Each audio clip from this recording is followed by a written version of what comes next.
the Amityville Horror, a true story that still haunts America. A man slaughters his entire family while they sleep, then calmly walks into a bar and says, "I think my mother and father are shot." A year later, another family moves into the same house, and just 28 days later, they flee in terror, never to return. Was it madness? Was it murder? Or something darker? This is not fiction. This is not Hollywood. This is a true story that still chills the bones of America. Welcome to Amityville. Part 1, The Murders. November 13th, 1974. Vertical Bar, 112 Ocean Avenue, Amityville, New York. The night was quiet. The weather was cold and still. Inside the DeFeo household, 6 members lay sleeping. They would never wake up. Ronald DeFeo Jr., 23 years old, walked room to room with a .35 caliber Marlin rifle. He shot each family member, his father, mother, 2 brothers, and 2 sisters, execution style. All were found face down in their beds. No signs of struggle. No one tried to run. Even the neighbors never heard the gunshots. Why didn't anyone scream? Why didn't anyone move? How could 6 people die so silently, so perfectly, like dominoes? Ronald's story changed multiple times. First, he claimed he found them dead. Then he blamed a mob hitman. Eventually, he said the voices told him to do it. It was the voices, he said, in the house. They wouldn't stop. He was charged with 6 counts of second-degree murder. In court, he pleaded insanity. His defense claimed he was possessed, but the jury found him guilty. Ronald DeFeo Jr. was sentenced to 6 life sentences. But even now, people question, was he insane? Or was something in that house pushing him to kill? Part 2. The Lutz family moves in December 1975. 1 year later, George and Kathy Lutz were newlyweds. They had 3 children, Kathy's kids, from a previous marriage. When they found 112 Ocean Avenue on sale at a shockingly low price, it seemed too good to be true. A large Dutch colonial home, boathouse, swimming pool, waterfront view, just $80,000 for what should have cost double. They were told about the DeFeo murders, but they weren't superstitious. Houses don't kill people, George said. They moved in December 18th, 1975. But from night 1, things were wrong. Part 3, the first night. The house was cold, unnaturally cold. Doors opened and slammed on their own. Footsteps echoed from upstairs. Even when no one was there, George began waking up every night at exactly 3:15 a.m. The time Ronald DeFeo had killed his family, Kathy started having vivid nightmares, reliving the murders as if she had seen them herself. One night, she levitated off the bed. Another night, she woke up with deep red welts across her chest. Their daughter, Missy, began talking to an invisible friend named Jody. Jody, she said, was a large pig with glowing red eyes. George once saw Jody staring in through the second-floor window. But when he ran outside, there were no footprints in the snow. Part 4. The house turns against them. As days passed, the house grew more aggressive. Walls dripped with a thick green slime. A swarm of flies appeared in the middle of winter. Crucifixes on the walls spun upside down. George became obsessed with the fireplace, constantly chopping wood, always cold. He began growing angrier, more distant. His face became gaunt. His personality changed. The basement revealed a hidden room, 4 feet wide, painted entirely in blood red. This red room was not listed on the house plans. Its purpose, unknown. Kathy and the kids grew weak, tired, and sick. Rooms filled with an unbearable stench that would vanish seconds later. The family priest, Father Ray Pecoraro, came to bless the house. As he sprinkled holy water in the sewing room, he heard a voice hiss, "Get out." He fled, and later claimed he suffered fever, boils, and nightmares for weeks after. Part 5. The 28 Days of Terror. The activity worsened. George saw shadow figures walking up the stairs. Kathy was physically thrown from her bed. Missy's rocking chair rocked on its own. Doors were ripped off hinges. Black stains appeared on toilets. Their son Daniel was dragged across the floor by invisible hands. One night, George saw 2 red eyes staring at him through the window again. He ran out with an axe, but again, no footprints in the snow. They tried to perform their own blessing, but George couldn't even finish a single prayer. He would forget the words, as if something blocked him from speaking. The last night in the house, the family claimed they experienced something so terrifying. They never shared the details publicly.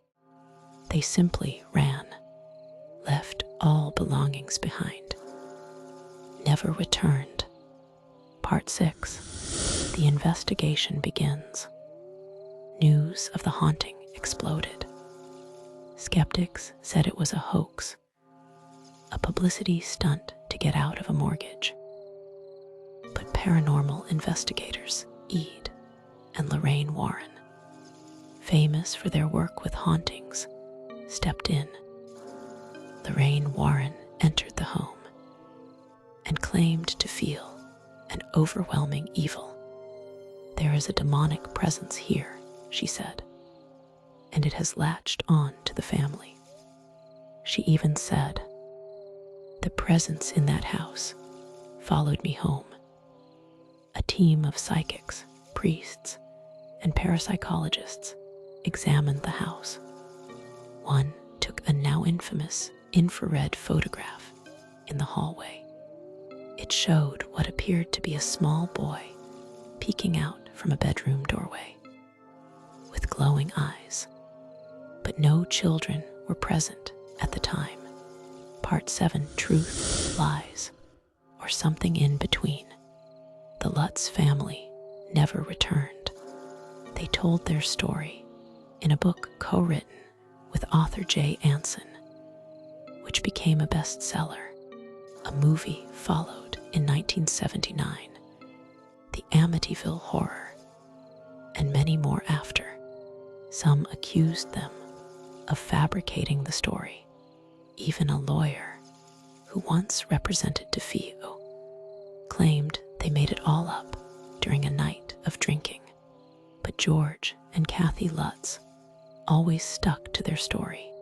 Until their deaths, they insisted what happened in that house was real.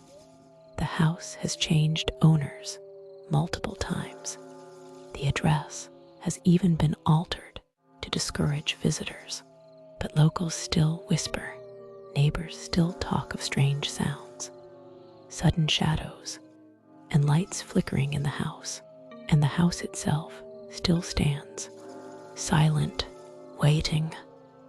Part 8. What really happened that final night? January 14th, 1976. The last night in the house. George and Kathy Lutz never fully explained what happened that final night.